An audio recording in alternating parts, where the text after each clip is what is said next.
Gwaruka bakenyezi bashingantahe barundi twese ibidukikije nibwo buzima bwacu niwavyirengagiza vyovyo ntibizokwirengagiza. Ikiganiro twiteye ibidukikije mugitegurirwa na Radio Kazoza FM ifadikanije na Communities of Hope COH mu mpfunyapfunyo. Kaze mwese muriko murakurikirana ibiganiro bica ku Musamirizi Kazoza FM ijwi ryo kugwiza umwimbu. Iki ni kiganiro twiteye ibidukikije cama kibashikira ku misi yose ya gatanu guhera igihe cy'isaha 3 n'iminota 5 gushika igihe cy'isaha 3 n'iminota 55. Cama kibashikira kandi no ku munsi wa gatandatu gisubiwemwo hamwe no ku munsi w'Imana no ku munsi wa mbere. Ibidukikije rero ni isoko ry'ubuzima, ari naco gituma duhamagarirwa kubikingira mu ntumbero yo gukingira isi ibiza bitandukanye biturutse ku ngendo mbi yo kudakingira ibidukikije. Mu gihugu cacu iyo tuvuze ibidukikije naho kwirengagiza akamaro amashamba akingiye afitiye igihugu mu kugiha akayaga keza, imvura eka n'abamukera rugendo. Uyu munsi muri kino kiganiro turafise umutumire wacu akaba ari umuyobozi shingwa bikorwa mbabarire mwishira hamwe ABN, akaba nawe suwundi ni Monsieur Joseph. Turabahaye ikaze mu kiganiro. Murakoze Krista. Ego. Kuduha kaze muri kino kiganiro. Ego murakoze namwe. Ico tuza kuganira ku uyu munsi ni ugusubiriza ibiti kama mu mashamba akingiye, inyungu y'ico gikorwa hamwe n'intambamye. Muri studio muri kumwe na Kristanera nimubona ABN. Mu bikorwa musanzwe mukora harimwo gukingira no kugwiza ibiti kama. None gute ivyo bikorwa vyifashe gute? Ni zahe ntambamye bisanzwe bifise? Ni zahe ntambamye ivyo bikorwa bihura nazo? Murakoze kuri ico kibazo. Nkuko mubivuze reka nsubire nidondore, nitwa Bizimungu Joseph. Nkaba ndi umuyobozi nshingwa bikorwa mwishira hamwe ABN mu mpfunyapfunyo. Ego. Gusubiriza ibiti kama mu mashamba, reka duhere ku kamaro. Bifise akamaro kanini kuko amashamba ahatari hake mw'isi ndetse no ngaho iwacu mu Burundi birahura n'ibibazo byinshi. Haraho habaho imiriro ya Nyakanga, haraho habaho abagizi ba nabi bagenda baraca ibiti, canke hakabaho na bene gihugu begereye ayo mashamba baronderamwo inkwi, baronderamwo ivyatsi, bagira uruhigi, bakuramwo n'ibindi by'akamaro bibafasha. Rero intambamyi nyinshi ziva ku bantu. Okay. Kuko ubwavyo amashamba atakiyakomakomye afise akamaro kanini cyane ku buzima bw'isi no ku buzima bw'abanyagihugu. Rero intambamyi nyinshi bihura nazo nizo nakubwiye: imiriro ya Nyakanga, guhiga, ibiti baca baronderamwo ibyo kubaka, byo kurembera, by'amakara, ibintu mwe nivyo. Ego, muri ivyo byose mwatubwiye akamaro k'ivyo biti kama. Nakahe kamaro vyo bifise ku bantu? Kuri twe bw'abantu. Ibiti kama akenshi barabikuramwo imiti ivura. Hari abavuzi b'imiti y'ikirundi kandi bemewe n'amategeko. Abo rero barabikuramwo imiti. Ikindi hariho ivyo bubakisha, ibindi barabicamwo amakara, ibindi bakabikoresha utugenegene. Dufate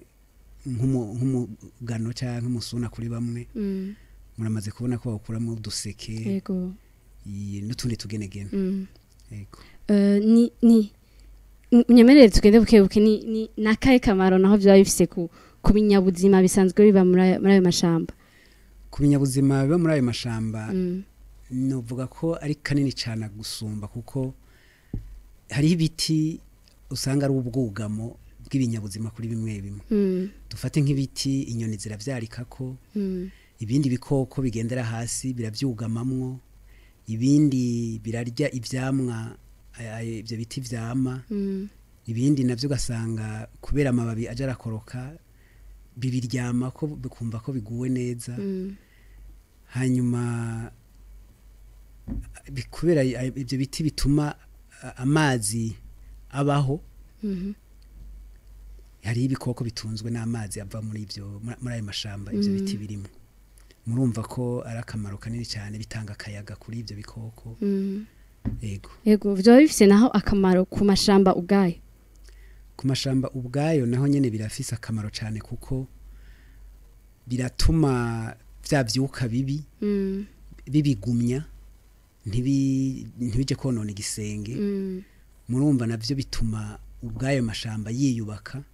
kandi bigakingira n'ikirere okay. None nko mu Burundi amashamba akingiwe na cane irya kibira kwa iryo tuba turiko n'ubwoko bwahe bw'ibiti kama buriyo sinoshobora kubudondagura bwose mugabo ni bwinshi n'ubwoko bungahe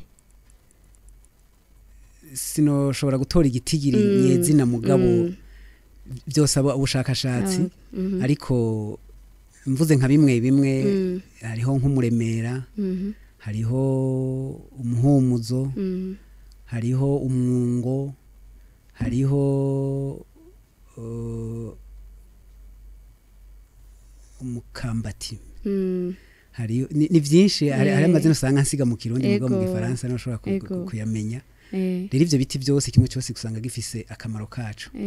yego none uyu munsi tuvuze ibiti ko twumva bifitiye akamaro abantu bigafitira akamaro ibikoko n'amashamba kubigwiza biraborohera byo biborohera kubigwiza hamwe haraho usanga byoroshe ahandi bikagora nko kubisanzwe bifise imbuto ziboneka byoroshe ibyo biroroshe kubigirira amatuta umuntu akasubira akabitera mu ishamba none hariho imbuto zigoye kuboneka hariho ibiti bimwe usanga imbuto zitagwiriye kubera navyo ubwabyo usanga bisa n'ivyahonnye urumva nk'ivyo bisa n'ivyahonnye kugira uronke igiti wamura ko imbuto zikwiye kugira ngo uzoje kugira amatuta usanga bigoye none nk'ibiti nyene vyahonye vyagiye ni kuvuga ntimusubira kuronka ivyo kubisubiritsa haraho usanga mu ishamba harasigayeyo nka kimwe ubwaco rero kirakura hanyuma kikazana imbuto ugasanga cameze impande yaco habayeho utugemwe rero nk'utwo haragira igihe usanga iryo shamba mu gihe kingiye hariho uburyo bw'ingene gisubira kugwira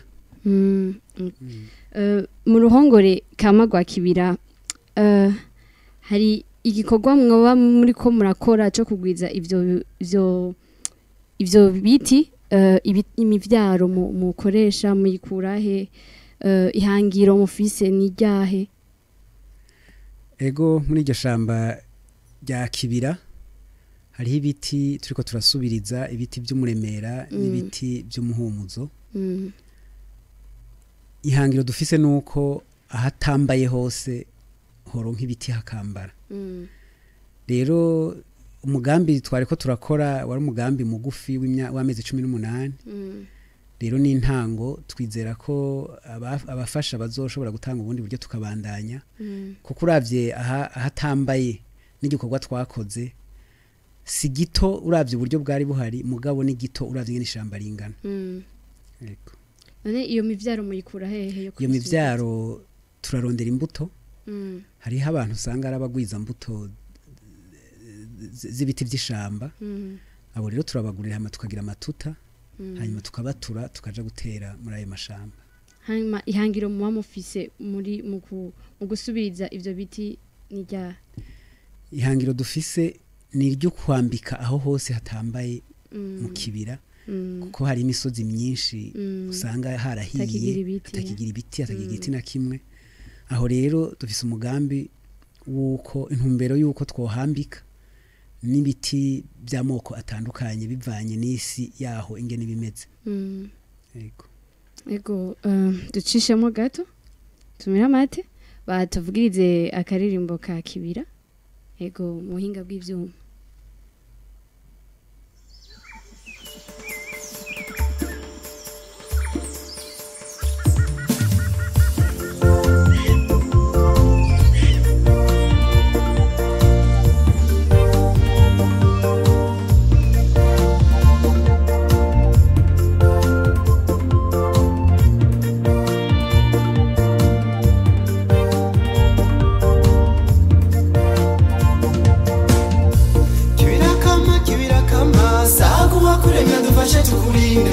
witunga rusangira mukerarugendo sako wakuremye dufashe tukurinde witunga rusangira mukerarugendo uricugamo c'ibinyabuzima kukugira biri mu mwizero natwe kama ya mbere naho urumbirwa bakabibarirwa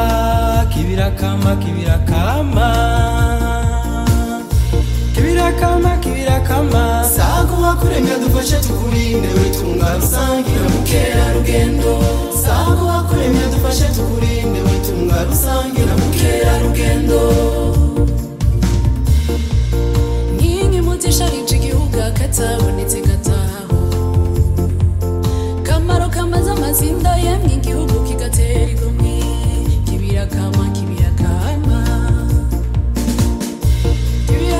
kibirakama sako wakuremye dufashe tukurinde witunga rusangira mukerarugendo sako wakuremye dufashe tukurinde witunga rusangira mukerarugendo ewenga biracimeze iteretse neza inyeze umutima nkakweza amaso mpara niteka itekane ryawe wa mukerarugendo bashika n'ivyiza vyeze Burundi cishije muri wowe n'iterambere erega mfasha ngufashe ubumwe wifasha gusara dusarura ibiziga mikibira nako kibiramwe inyungu mu gihugu vyumve twimirikanye babiri basumba umwe kibirakama sako wakuremye dufashe tukurinde witunga rusangira mukerarugendo sako wakuremye dufashe tukurinde witunga rusangira mukerarugendo witagiza na uri mwiza n'akayaga kakura kavura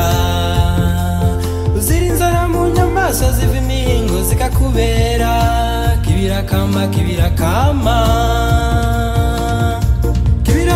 kibirakama sako wakuremye dufashe tukurinde witunga rusangira mukerarugendo sako wakuremye dufashe tukurinde witunga rusangira mukerarugendo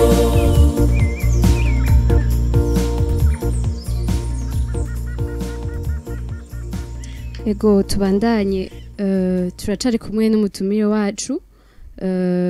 umuyobozi nshingwabikorwa mu ishirahamwe ABN Joseph Bizimungu turabandanya n'ikiganiro cacu kibazo kindi mfise ni none ko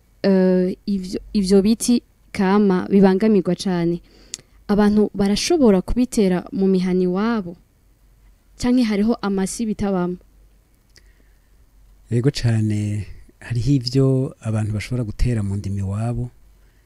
nk'ibi nakubwiye byo muremera canke byo muhumuzo barashobora kubitera mu ndimi wabo cane cane nk'umuhumuzo n'igitegwa kibana n'indimo kuko kirafise igitutu hariho abo usanga babitera mu ndimo z'ikawa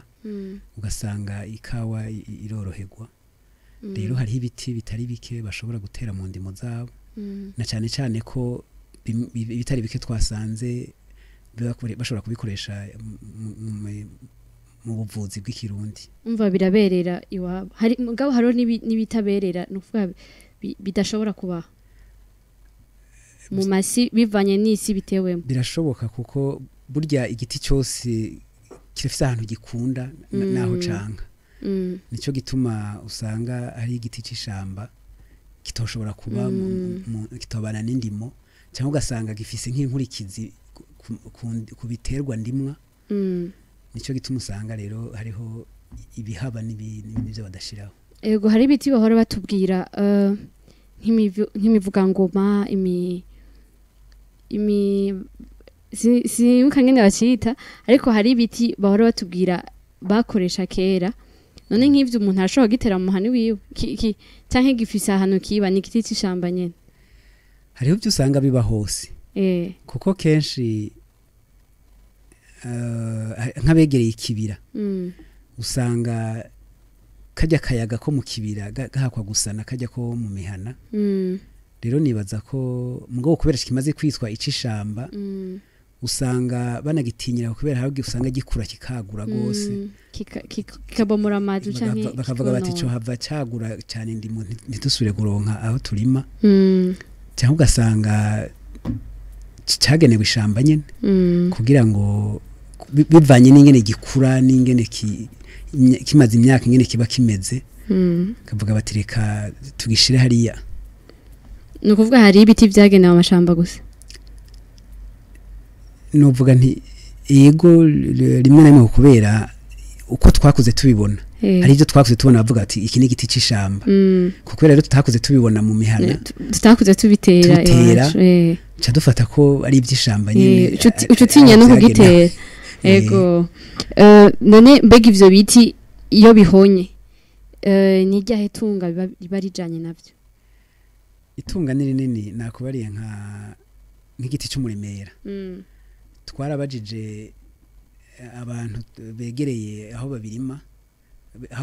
aho byari mu ishamba batubwiye ko babihoneje kubera birimo umuti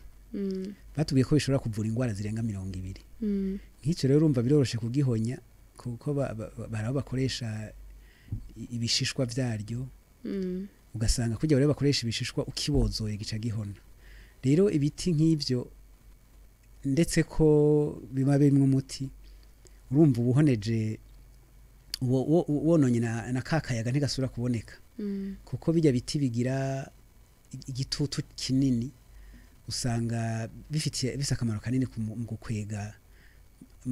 gukwega vya vyuka bibi navuga kugira ngo ntibisubire kuja mu kirere ngo vyonone igisenge rero muri ico gihe n'imvura araho usanga idasubiye kuba nyinshi aho muri ako gace kubera bijya amababi y'ishamba yegeranye usanga atuma ibicu vyegerana hari noneho hariho akarorero k'ibiti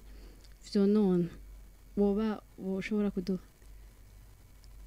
ibiti vyonona ni ukuvuga nk'ibiti vyonona twavuze ko ibiti biterwa mu mihana bishobora konona hari akarorero k'ibiti coba kimaze uzi conona mu mihana canke conona aho giteye hariho ibiti ariko sinibaza ko ari iby'ishamba nk'ibi biti bita amapinusi amapinusi kenshi uzosanga babitera ahantu ku isi y'urubuye atakindi kintu cyorimwaho kubera ajya amababi akoragurika harimo ivyo bita acide kuvuga ko atakindi gitegwa kiba impande yacu rero nk'ico ni akarorero kamwe mu biti usanga vyonona ico bituma uzosanga babitera ahantu ku misozi hari amabuye kugira ngo kuko basanzwe batanaharima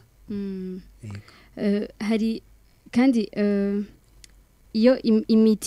ibiti bihonye hari umuco canke imico yotakara igihe ibiti kanaka bihonye nk'umuvugangoma imimanda kubera hariho umuvugangoma baratubwira ko hariho umuco bifatanye nawo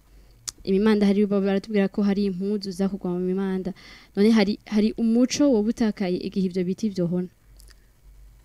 ego cyane kuko uravye muri kahise ikintu cyose hari ibintu byinshi basanga bifise insiguro nkuko warubivuze nk'umumanda bawukoramwe impuzu z'igiti umuvugangoma baza mwo ingoma rero muri ico gihe nk'ivyo biti bihonnye no kuvuga ko kakaranga bona nk'ingoma na karanga twiharije mu gihugu ciwacu si henshi uzosanga abatimbo nk'abo dufise iwacu mu Burundi UNESCO yabitubwiye rero ico gihe ivyo biti babazamwo ivyo bikoresho bitakihari urumva na kakaranga kazoba gatakaye kuko baca baja kurondera vya bikoresho kama mu bindi bitari kama ni kuvuga ko hariho umuco biba bijanye niho na ry'ico kintu mugabo urumva ni nkuko nta kindi ico giti ntandi hantu twogikura atari hamwe nyene tubikura mu kibira canke mu mashamba nukuvuga ntawo kizana gikuye ahandi ngo aze kugikoresha ivyo urumva gikuye ahandi sinzi ko mu bindi bihugu byo bihari kubera usanga ntabyo muramenye ibiti hari ibiti usanga biba ahandi bitahaba bivanye n'akayaga kaho hantu nyene kaba kameze rero urumva bisaba ko umuntu aca yirukanga cyane kugira ngo aronke ico giti kandi yari gushobora kucironkera ahamwegereye yego none mwibaza ko vyoroshe kwigisha abanyagihugu gutera ivyo biti kama mu gihe hari ibindi biti bateye bavuga ati iki turagikuramwo ivyo dufungura kuko hari ateye caripitis agatera ivoka aravuga ati kindayikuramwo amafaranga kindayikuramwo ivyo gufungura akaba afise icabikuramwo none ivyo biti biraborohera kubigisha kubitera kandi atacu bashobora kubikuramwo kiboneka nibaza ko kimwe cyose kirafise ico kimaze nimba umukaratusi bashobora kuwukuramwo urukwi canke amakara canke bakabyubakisha hari n'ibindi biti usanga bibana n'indimo navyo bifasha kwisiguma ifise akanovera rero n'ivyo biti vy'ishamba navyo nababwiye ko bifise akamaro kabyo rero mu kubigisha ubigisha yuko bifise akamaro kubidukikije natwe twese turimo kakayaga nakubwira kwa gutanga y'amazi kwa gutuma ivyuka bibi bitasanzara mu kirere rero kubigisha no guhoza ko kumbure bashobora kutavyumva muri uwo mwanya kuko urazi ko abantu bakunda inyungu zihuse mugabo uri kurabereka icyo nagira mbaze gende barabitahura mugabo haraho bavuga bati ibi ntibizodushikira nakubwiye ko kenshi ibiti by'ishamba bikura vyitonze yego rero haraho baca bagira bati reka twe dufate turya ivyo duhambije kuko ivyo ntibizodusanga ati bizosanga muri ico gihe baba bikunze ntibaba bakunze urwaruka ruzokura mu nyuma none mu gihe muriko muratera ivyo biti ni gute mukorana n'abanyagihugu murabashiramwo muri ivyo bikorwa dutegeza kubashiramwo kuko ni bene vyo mu bisanzwe iyo uriko urakora ibikorwa mwe n'ibi wereka abene igihugu ko ari ivy'iwabo kandi koko biba ari ivy'iwabo kuko iyo umaze kugitera ntugaruka kugica kandi aho hantu haba akayaga niwe azokaronka ubwa mbere n'ayo mazi niwe azoyavoma niyo nkukura umuntu aba agomba gukinga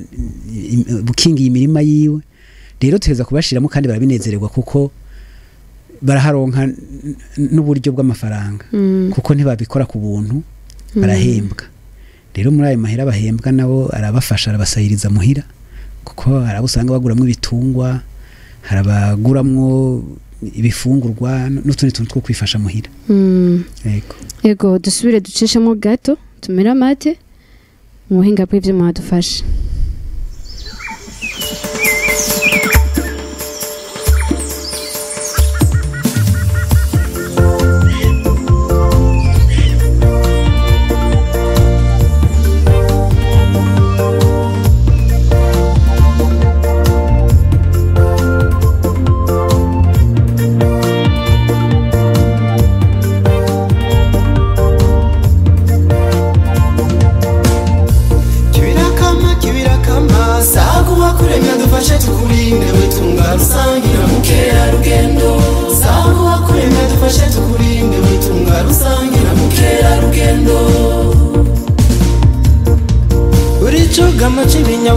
kukugira biri mu mizero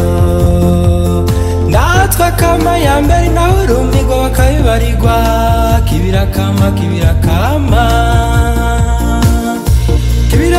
kibirakama sago wakuremya dufashe tukurinde witunga rusangira mukera rugendo sago wakuremya dufashe tukurinde witunga rusangira mukera rugendo ningi mutisharije igihugu akatabonetse gataho kamaro kamaze amazinda yemwe igihugu kigatera igomwe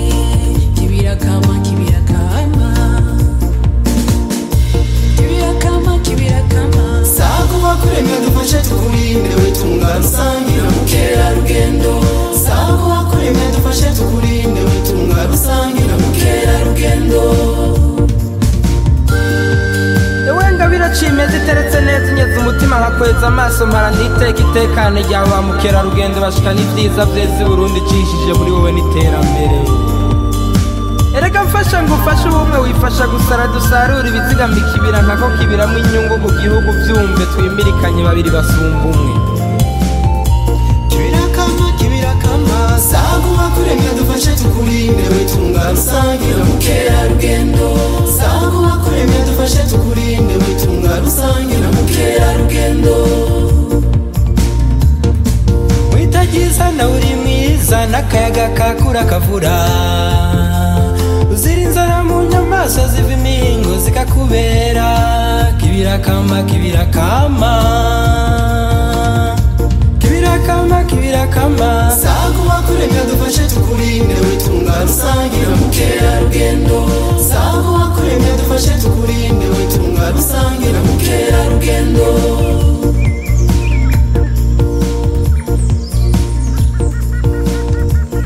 Ego turacari kumwe mu kiganiro twiteho ibidukikije cama kiba imisi yose kuwa gatanu guhera isaha 3:05 gushika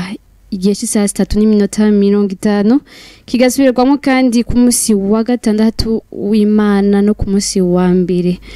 Mu kiganiro twatumiye umuyobozi nshingwabikorwa wishira hamwe Aben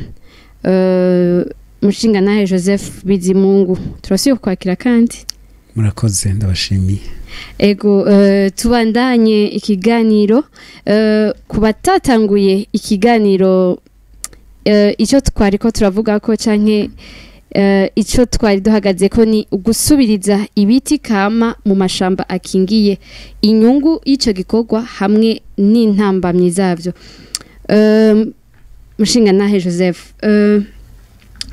kwisubiriza kw'ibiti kama vyoba bifata umwanya ungana gute kugira risubire kumera rimere nkuko ryari risanzwe riri? Murakoze cyane kuri ico kibazo. Nababwiye mu ntango nti ibiti kama byo mu ishamba bikura vyitonze. Rero kugira ngo ishamba risubire kwambara ibiti birehe nkuko vyareha kuko urashobora gusanga nk'igiti kimaze imyaka nka 50 40 rero birafata imyaka itari mike. Muri ico gihe hariho ibiti kumurengera ikibazo bari kubaza mu nyuma mugabo reka ngire ko hariho amashamba usanga abantu bareka bikisubiriza byo nyene. Ni ukuvuga harahiye bagaca bareka bakahimira ntihagire umuntu asubirayo vya biti bigasubira bikimeza byo nyene hanyuma bigakura kuko ara usanga nk'imbuto zarasanzaye ntizishe zozo bigaca bikura rero ukundi gushasha hagaca haza urunganwe rundi rw'ivyo biti. Ego kuri ico nyene ni nubwahe buryo muhora mukoresha nyene mu gusubiriza ibiti n'uburyo bungahe? Mu bisanzwe hari uburyo bubiri. Hari ubwo mpejeje kuvuga ibiti vyisubiriza nk'ishamba rya hahiye bakareka bakahimira ntihagire umuntu asubira kuhahonyora ntihagire ikintu kihaja gusubira kuhonona bigasubira bikamera ubwabyo kuko hari ivyo usanga bishamikira mu mbavu. Dufate nk'igiti cy'umukaratusi kenshi iyo giciye hari haca habaho utugemwe kuri nyagiti nyene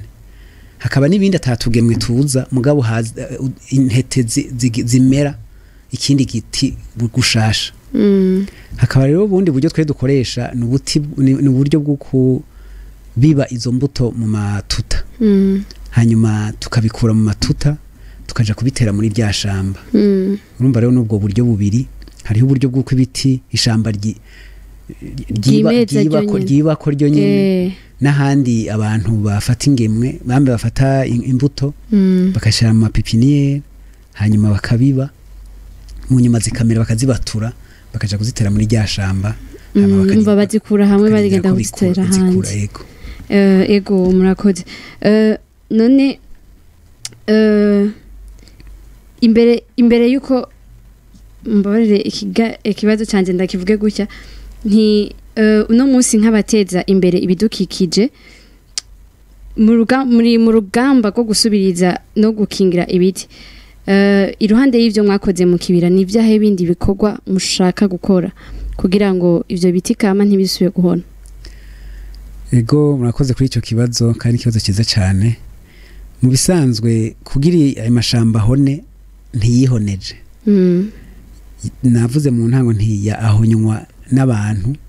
bahegereye canke bavana kure kubera bafise ivyo baronderayo. Rero kugira ngo ayo mashamba kingirwe ivyo biti dusubirije ntibisubire guhona nuko aba bantu hoboneka uburyo bwo kubafasha kugira ngo ivyo barondera mu kibira babironke mu mihani wabo kugira ngo nimba baja kurondera amakara ibiti vyacamwe amakara bagira ibiti iwabo bacamwe amakara canke baronke ikindi gitanga umuriro atari amakara y'ibiti baca mu ishamba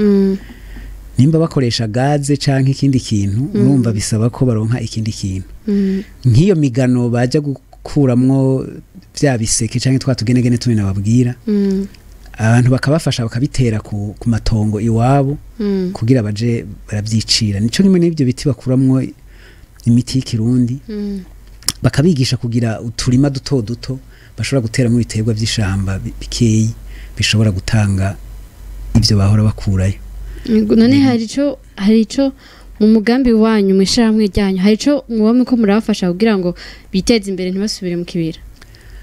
Twebwe mu bikorwa dukora nko muri umugambi twari ko tukorana n'abandi hariho ayandi mashirahamwe dukorana ariko arakora ivyo bintu kugira ngo abantu biteze imbere harimwo kubaha ibizinu harimwo ibitiba vy'inzuki harimwo kubaha ivyamwa harimwo no gutera imigano kugira ngo bakingire inzuzi zabo imirima ntitwagwe ivyo byo gutera imigano nitwe turiko turabikorana ishirahamwe ry'iwacu rero urumva mu gihe mukoreye hamwe umwe wese azana ica ashoboye canke abona yokora neza mu kuzuzanya kugira ngo babene gihugu umwe wese yumve ko icyo yahora akeneye mu kibira ashobora kukironka muhande yiwe hegereye rya shamba rikabira ikingi. None mubona hari aho biriko birabageza ku buryo batoba bagisubira kuja konesha canke konona ikibira? Biriko birabageza ahantu kuko nko mu byo tumaze gukora nk'igihe twari ko turagira amatuta amahera baronsemo abenshi baraguze mu bitungwa. Ibyo bitungwa rero hariho abatubwiye yuko bahora baja mu ishamba kubera bijya biti nababwiye ko iyo vyegeranye ajya amababa arakoroka harahagira ibisa n'umwavu rero hariho abaje umenga bagiye kurondera umwavu ubu rero wa mwavu uva muri vya bitungwa bagura bivuye kuri wa mugambi n'ivyo vyamwa babahaye hariho abajayo bagiye kurondera ivyamwa mu ishamba ubu rero ivyo vyamwa nihagera ko vyera ntacyo bazosubira kurondera mu ishamba bazoca bamura baravyironderera iwabo na ya migano nuko mbona umenga mugambi bataritaba neza mugabo turiko turagerageza guhimiriza turiko turayitera ku nkengera z'inzuzi nukuvuga ko ya migano bahora baja kurondera mu ishamba nayo niyamara gukura hajya ku nkengera z'uruzi bazoja barikuraho nyene nukuvuga ko umuntu aragerageza kuja arakora akantu igikorwa umuntu abona cyotuma badasubira hariya mu ishamba ico bahora barondera hariya kikaboneka mu mihani wabo hafi habegereye. Yego ikibazo kindi fise ni kuri ico nyene nakahe kamo mutera abantu aho twumvise yuko hariho abanyagihugu mwafashije gutera imbere mwafashije kwiyungunganya batagisubira kuja kubonesha ikibira canke guca ibiti vya biti kama bigashobora gukura none nakahe kamo utera abantu nabo bashobora kuba bataravyumva batarumva uwo mugambi nakahe kamo mwabatera? Twe kamo twabatera nuko botahura ko ibi amashirahamwe ariko arakora canke leta iri kwirahimiriza gukora ari ku neza yabo. Ensubi nyuma gato hari umugambi wa leta witwa Ewe Burundi urambaye no gutera ibiti no kwambika amashamba no kwambika ahantu hose hakeneye ibiti mugabo hatabiti bihari. Rero abanyagihugu no kumva ko ibi turiko turakora turiko turababwira ari ku nyungu zabo kuko ico kibira ugiye kuraba hari dufata ikibira ca Kayanza ico ca Teza ubandanya hari inzuzi nyinshi zifata isoko muri iryo shamba rero ico hamwe ico giti cyo ivyo biti vyohona no kuvuga ko amazi azoca agabanuka kandi bizogira ingaruka mbi ku bantu n'imvura kenshi ivyo tumaze kubona kari agace kegereye ikibira imvura igwa ubwa mbere ikagenda ubwa nyuma bisigura ngo kibafitiye akamaro kanini rero uriko urababwirana cyane cyane abahegereye barabyumva baratanguye kubyumva kandi urabona ko n'ibyo bakora bashyiramo ishaka uko umwanya ugenda uragenda uko umuntu agenda aravuga uko umuntu agenda arahimiriza uko umuntu agenda aratwara ibikorwa bishobora kubafasha barabyumva gusumba kandi turabona ko mu minsi iza bazaba bitahura gusumba ikibazo ncengira ni none ibyo biti kama twariko turavuga hari akamaro bigira ku mvura nk'ubu tumaze iminsi tubona imvura rikiragwa ibomora amazu yica ibintu kanaka hari akamaro ivyo biti bigira ku mvura na ibiti biri mu kibira harimwo n'ivyo biti kama hari akamaro vyoba bifise ku mvura hari ico vyoba bizana ibyo biti nababwiye ko ishamba n'imvura birafitaniye isano ni ukuvuga ko ahantu hari ishamba imvura igwa n'ingoga gusumba ahatagira igiti na kimwe nibyo naye ko ndakubwira nti abegereye aho hantu baronka imvura ubwa mbere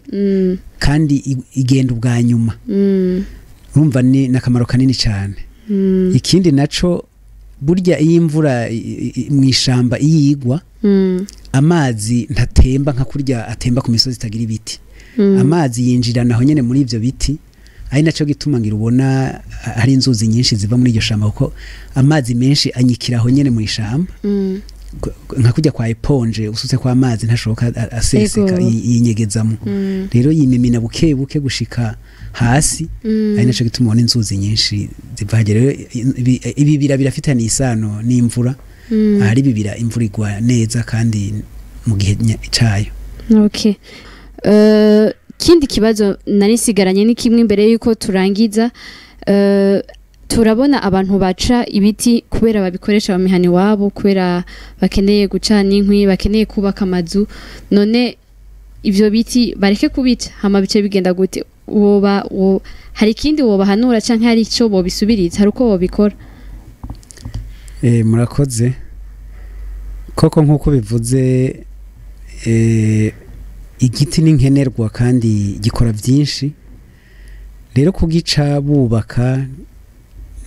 birumvikana ko bategeza gukoresha ibiti rero muri icyo gihe ni ukuraba ingene babica hariho abaca bakuza ko bafise iyindi ntumbero cyangwa ugasanga hariho nk'ibiti nababwiye nk'umukaratusi uwuciye inyuma y'amezi haca hamera utundi tugemwe kuri nyagiti nyene mugo hariho ibiti usanga atatugemwe tuza ugiciye kiba gihonnye rero nk'ivyo no kubiraba barabi ivyo baca muko barabi ivyo baca bareke gukuzako hanyuma ariko uko baca bongere batere ikibi rero suguca ikibi no guca ugacurarama atakindi wateye kugira ngo uzocifashishe mu gihe kizokurikira yego turimwo two turarangiza ikiganiro ikibazo narifitiye abadukurikirana ni kuri mwege nakahe kamaro mubona ko guca ibiti no kubisubiriza kubera ko kubica batubwiye ko atari bibi ariko nakahe kamaro ko gusubiriza ibiti no gukingira ibiti murashobora kutwakura kuri 22 23 23 cyangwa 62 24 canke mukatunankira ubutumwa bugufi ikibazo nico ni nakahe kamaro ko guca kuri mwebwe muko muradukurikirana nakahe kamaro ko guca ibiti ukongera ukabisubiriza ko kubica byo ni mu buzima bwacu bwa misi turabikenera ariko nakahe kamaro ko gusubiriza ibiti no kubikingira mu gihe twabiciye turavuga kandi kuba dukurikiranye bakatwandikira bagatanga inyishu zabo mu biganiro twagiye turakora twarabadije ibibazo mu mezane aheze hari abatwandikiye kandi bavyanditse neza baduhaye inyishu nziza turabasobera ni witwa Niyo Rukundo Pacifique ni umwigisha yorondera Kazoza FM akaza gutora agashimwe kiwe. Hariho n'uwitwa Hatangimana Jean Claude, nawe ni umukozi wo mu nzu, nawe nyine yorondera Kazoza FM akaza gutora agashimwe kiwe. Hariho n'abandi babiri twasanze mu ntara ya Kayanza, aribo niyo nkuru Emmanueline, wewe n'umurimyi,